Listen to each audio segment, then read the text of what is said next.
की तरफ से जो एसडीपीओ साहब को हम एप्लीकेशन हैंड ओवर कर रहे हैं, हमारी मांग है कि इसके ऊपर यहाँ पर भी एफआईआर की जाए। अगर हमारा कोई बच्चा फेसबुक पे कोई कमेंट लिख देता है तो उसके ऊपर पूरे हिंदुस्तान के अंदर अगर एफआईआर हो सकती है, तो इस गलीज इंसान के खिलाफ जो है जम्मू के अंदर एफआईआर क्यों ना हो, वो हमारी डिमांड है। हमें कॉपरेट करने के लिए जो है एसडीपीओ साहब तैयार है, यहाँ पर एसएचओ साहब भी आए हैं और हम एप्लीकेशन को हैंड ओवर कर रहे हैं।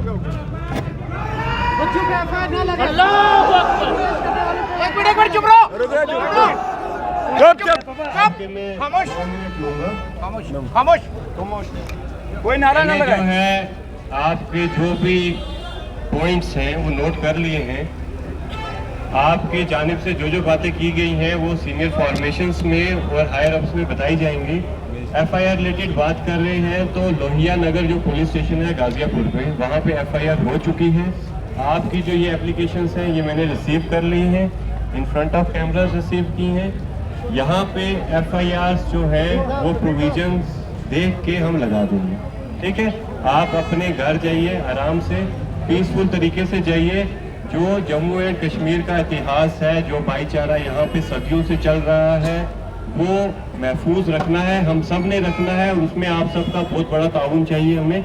आप सबसे ये गुजारिश है कि जज्बात में आके कोई भी ऐसा कमेंट या कोई भी ऐसी वीडियो सोशल मीडिया पे मत चढ़ाइएगा जिससे जो है जो दूसरी कम्युनिटी या दूसरे रिलीजन के सेंटिमेंट्स हर्ट हों। आप सबसे यही गुजारिश है।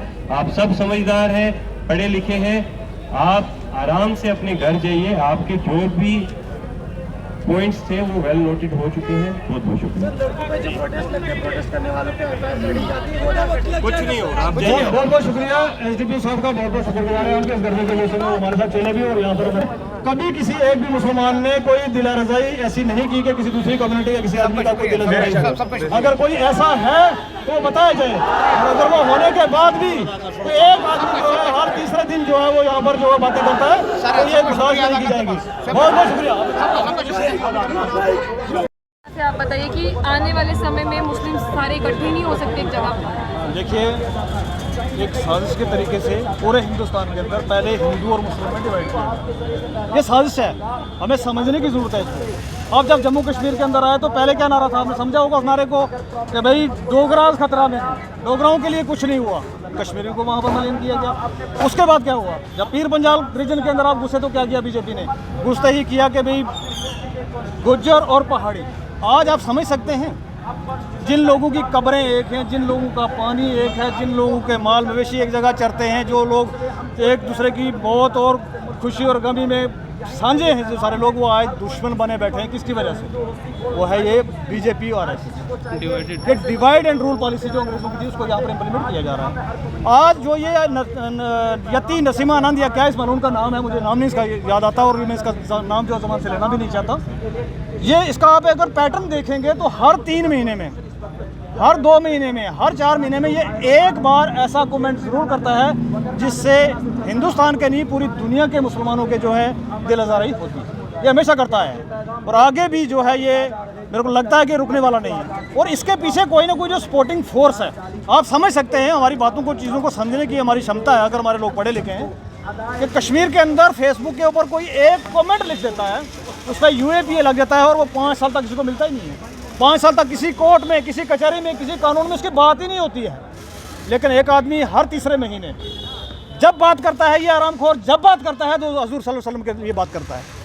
हम आपकी विसात से, सरकार से और ख़ासकर मोदी जी से कहना चाहेंगे, आप वोटों के लिए, आपने वोटों के लिए हमारी जानें ली, हमने बर्दाश्त किया। आपने वोटों के लिए हमारी मस्जिदें तोड़ी, हमने बर्दाश्त किया। आपने वोटों के लिए हमारे मदरसे बंद किया, हमने बर्दाश्त किया। आपने वोटों के लिए हमें भाई भाई को डिवाइड कर दिया, हमने बर्दाश्त किया।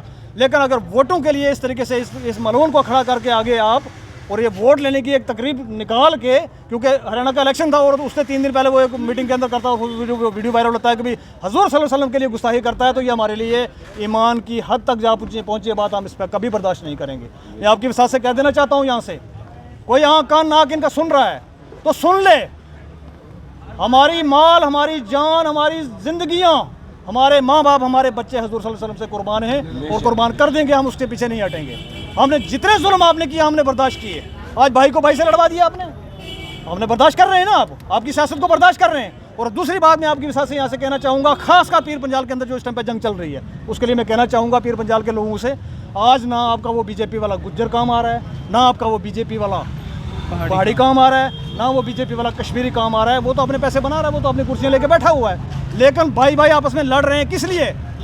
कि वहाँ पर एक पॉलिटिशियन की पीछे दिनों में वफात हो गई, वो सैयद हैं हमारी सर आँखों पर। लेकिन मैं पूछना चाहता हूँ आज आपकी विसात से सवाल वहाँ के पीर पंजाल के लोगों से, क्या हजूर सल्लल्लाहु अलैहि वसल्लम से भी ऊपर हैं वो क्या? कि उनके लिए तो आपने प्रेस कॉन्फ्रेंसेस की, हर दिन प्रेस कॉन्फ्रेंस हुई, सुबह से शाम नहीं होने दी, क्योंकि उसके अंदर पोलराइजेशन हो रही थी और वोट डिवाइड करने की स्कीम थी। तो हजूर सल्लल्लाहु अलैहि वसल्लम के खिलाफ एक लाइन, एक बदतमीज़ इंसान इस तरीके का हिंदुस्तान के अंदर उठता है और इस तरीके की बातें करता है। आपने कोई प्रेस कॉन्फ्रेंस नहीं की, आपने कोई बाइट्स नहीं दी। मैं नाम लिख के लाया था आज इन सारे पॉलिटिशियंस के, मैं नाम के साथ बात करना चाहता था, लेकिन नहीं करेंगे, नहीं अच्छा लगता। लेकिन आपकी विसात से कह देना चाहता हूँ कि जम्मू कश्मीर के NC के लीडर हूँ, PDP के लीडर हूँ, कांग्रेस के हूँ, BJP को हूँ, वो पहाड़ी हूँ या गुज्जर हूँ, वो कश्मीरी हूँ या डोगराज हूँ, मैं सबसे कह देना चाहता हूँ कि जब हजूर पाक सल्लल्लाहु अलैहि वसल्लम की बात आती है तो आपके मुंह पे दही क्यों जम जाता है?